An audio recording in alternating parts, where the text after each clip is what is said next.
With us in studio to break all that down is Dr. Dalia Shenlin, pollster and political strategist, Jason Perlman, international media spokesperson for the New Hope Party, and Dr. Evan Cohen, former international media advisor to Prime Minister Netanyahu, and the founder and member of Likud Pride, the LGBT caucus of the Likud Party.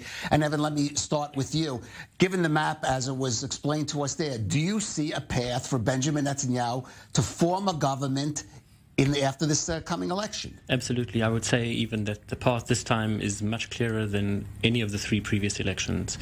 I think that what we've seen now is that the right wing are not going to be losing any votes because all of the right wing parties have either united or disintegrated, one of the two.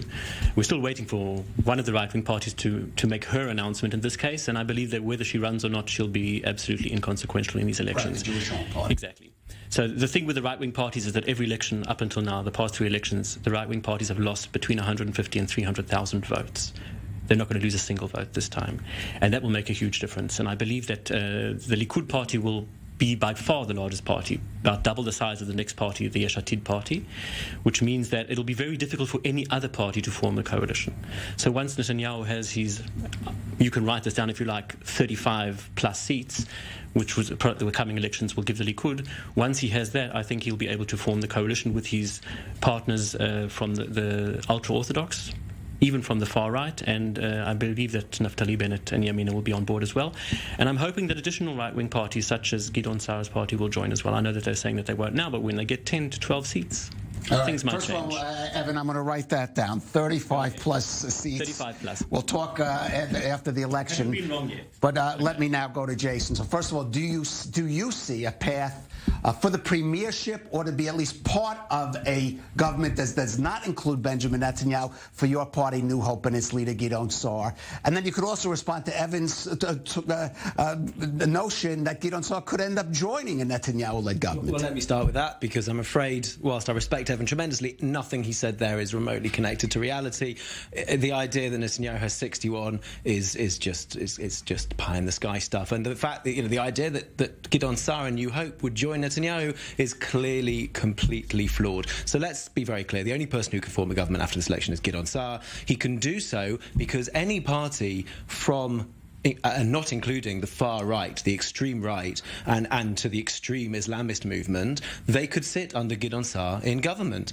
However, Netanyahu, he's only talking to the far right, the extreme right, and the Islamists and the far extreme movement within the Arab vote. So I don't know how you can possibly conclude from that Netanyahu can form a government when Gideon Saar can't. What's very clear is Gideon Saar can form a government and Netanyahu can't. And again, he hasn't. We're in our fourth election cycle because of one reason. Because Netanyahu isn't able to form a stable government. And not only that, he's not prepared to even pass a budget to allow a government to continue running. All right, Dalia, I want you to respond. Evan says Netanyahu can form the government. Jason says Gideon Saar's got a path. How do you break it down? I just am interested in the way that in this panel so far, when you look to the left of Gideon Saar, there's a cliff. Nothing else exists. In fact, Gideon Saar is not even coming second in the polls in all of the last 4 or 5 polls. He's been overtaken by Yair Lapid, and we might as well at least put that on the table, because what we're really seeing is that we don't know where things are going. The polls right now have been meaningless for the final elections.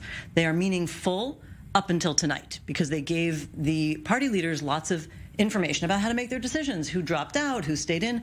I think there is absolutely no reason to depend on the religious Zionist Smotrich party and Itamar Ben-Gvir's Otzma Yehudit party crossing the threshold.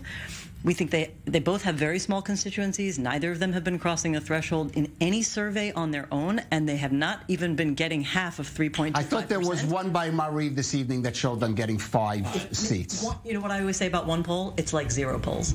Okay. It's true. Unless you see 2 and ideally 3, I don't trust any of them, really. And what we're seeing in the cycle of previous elections is that they simply don't pass, which is, I think that's the best test of all. So I'm not sure why the confidence, although I would love some of that confidence in general in life, because what you're describing is not impossible, but it is a stretch to get there based on what I just said. We don't know if those parties are going to cross the threshold. Even your scenario is possible, but a stretch, I would say, because right now Gideon Saar, the polls are behaving a bit like a party in a convention bounce.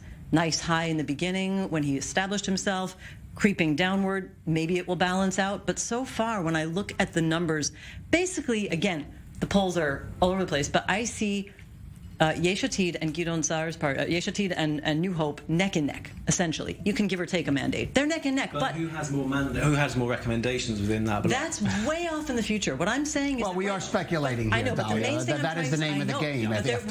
There's another speculation, which is more of an analysis. Where are those numbers coming from? And for that, we don't need to speculate about the future.